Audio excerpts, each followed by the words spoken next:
kayo dyan, mga test tubers? Nako, it's a very special morning for me because we are right here in a stunning beach in Microtel, Puerto Princesa. So nice kasi alam niyo ba kagabi, ang taas ng tubig hanggang dun sa may malapit na sa hotel. Hanggang dun mismo sa may wall na yun, ano? Pero ngayon, look at that. The magic of nature. Biglang nawala sila at akala mo disyerto pero when you touch the sand, ang ganda-ganda pa rin po talaga. Yan ang kinakaganda ng Pilipinas eh. Hindi parang pulbos, parang pulburon ang ating buhangin. Kaya naman, I really think the Philippines is one of the best beaches in the world. And to top it all, what makes this day special is kasama ko ang aking bunsoy. Pero mamaya na siya kakausapin. I just want to tell you how nice it is to be close to nature. Ito, isang beach na akala mo walang tao pero may mga konting tao. But hindi yung talagang very crowded.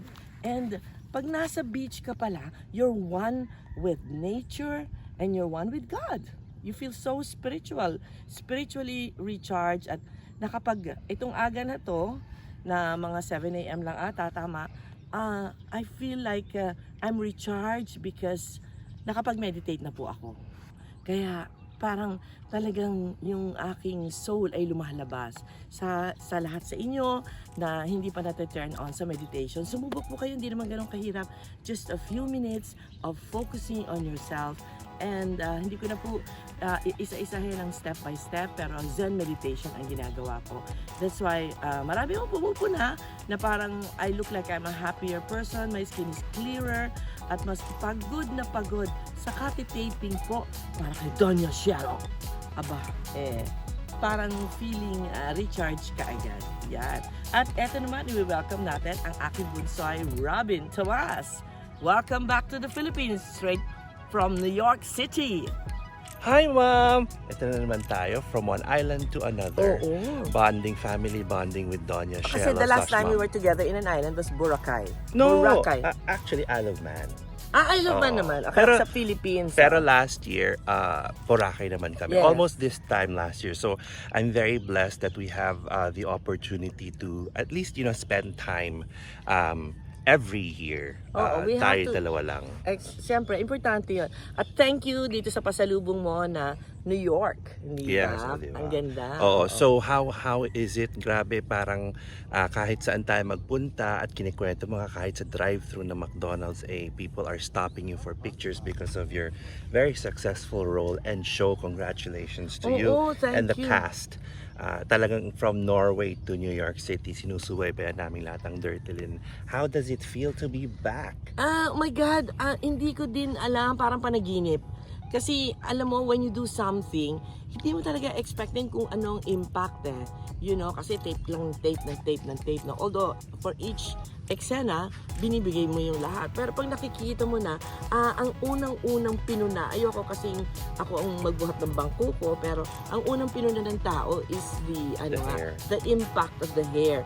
Kasi sabi nga ni Angel Aquino, to quote her, dun lang parang sa first day ng shoot, sinasabi na niya, you look so powerful with that hairdo, with that color of hair, and of course, the hairdo na rin, and the makeup of Adore Dominguez, talagang, at saka yung look naman na binigay ni Mervin, nagmukhang ako, very powerful at saka glamorous, mayaman, and yet I'm cunning, I'm sly, I'm so underhanded at times and all, and sometimes ruthless. So, again, I think an iconic role has been born, and I think the great thing about Doña Shelo is that it was a reintroduction of Tessie Tomas to the new generation. Oo nga. Na it's such a unique character because she's both fearsome and funny.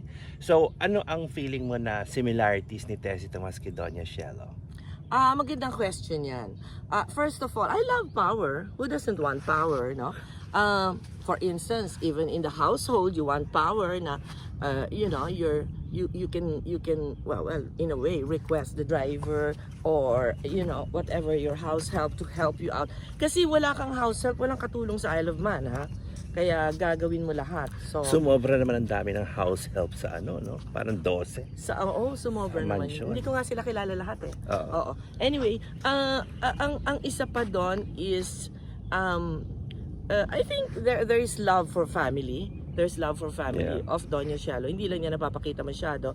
Pero gustong-gusto ko yung fortitude niya. Gustong-gusto ko yung courage niya to just slug it out. Kasi kailangan tayo, yung pag bumabagsak yung pamilya niya, lalo na doon sa Family of the Year Award, yung nangyari kay Adore na sex scandal, na nakakahiya, ganon.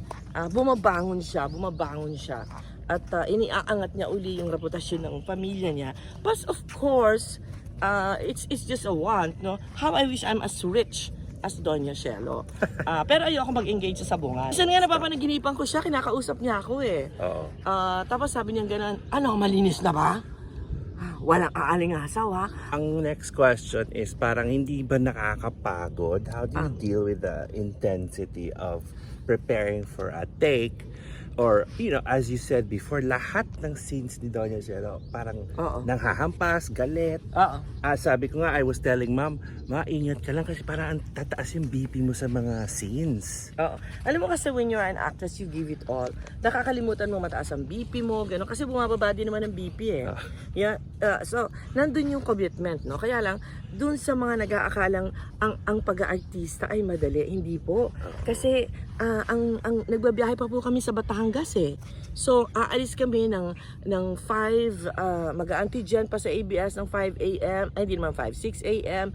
Tapos, mabilis na kain ko somewhere. Drive-thru na lang. Tapos, tuloy-tuloy na. Tapos, on the set, nandun ka na. Kasi 1 hour lang, 1 hour 15 minutes lang sa bilis. Malapit lang naman ang Lipa. Tapos, doon kami nag-shooting, no? Makeup ka and hair. Nakita naman niyo sa first vlog, no? Tapos, it stretches on for 10 hours. Itong lately, naging 12 hours pa. Kasi minamadali nga na ganyan, ano? Kasi we're doing, hindi ko na po sasabihin kung ilang weeks, no? Ang importante sa isang artista actually is stamina. So, mas actually madaling mapagod pa yung PA ko na si Lorna Coligado kaysa sa akin. Kasi, sanay lang ako na, kailangan mag-ipon ako ng lakas. At kung ano yung pong sikreto ko para maging beautiful pa ako kahit late na ng gabi. For instance, yung sa sabungan na yan, alas 3 ng umaga yun. Kumakanta ako. Nakakapagod, nakakanta ka pa ng 3. Mahal kita. Ano ang tono? Tararararararar. At saka boses ko po, ang dami nagtatanong. Boses ko po yun. Meron naman po akong singing voice. Kaya kung gusto niyo magkaroon ako ng concert, mag-text lang po kayo sa akin. Okay, so yun lang. Stamina. At natutulog ako sa bonbon chair ng, kung basta merong 1 hour break or whatever, natutulog ako sa bonbon chair. Yan. Okay, ma'am. So, what's next? What's in store for you next after this project? Siyempre, after this project, siyempre, uwi muna ako sa Isle of Man dahil naiinip na yung asawa ko at nalulungkot kasi magkasama lang kami, dalawa sa apartment. Wala naman kami ibang kasama doon. So, pag wala ako, siyempre, nalulonely yun. Although marami naman kaming friends and it's such a nice time of the year dahil papunta ng spring. But don't worry, I will be back within the year for another special project. Abangan niyo. Exciting! Thank you sa lahat ng sumusuporta sa Dirty Linya. Nagkakagulo at nahuhusayan sa aming lahat. Thank you. Patuloy po kayong manood. At due to insistent public demand, syempre, wala akong makeup, pero isipin nyo na lang na si Doña Cielo pa rin na naka-fully made up with a nice outfit. Dahil kaya ko naman sigurong dalhin kayo kay Doña Cielo kahit sa acting na lang, ano? A few of your favorite lines and mine too, iconic lines of Doña Cielo. Here goes. Malinis na ba? Walang aalingasaw, ha? Magdasal tayo. Ama namin, sumasalangit ka. Sambahin ang ngalan mo. I will live forever! Kayo mga madyongera kayo. I have no bad ideas. Ano? Ikaw ang nagnakaw ng relo ni Feliz, hindi ba? Hindi ikaw? Ano nangyari? Naglakad? May paa? May paa? Nabubulaw ko na po ang mga guests dito. At ano pa ba? Ito na po yung pinaka-gusto ko kasi pinaka-intense. Binigay ko lahat at tumaas ang BP ko. Feliz, are you blackmailing us? If you bring the family down, you will also go down.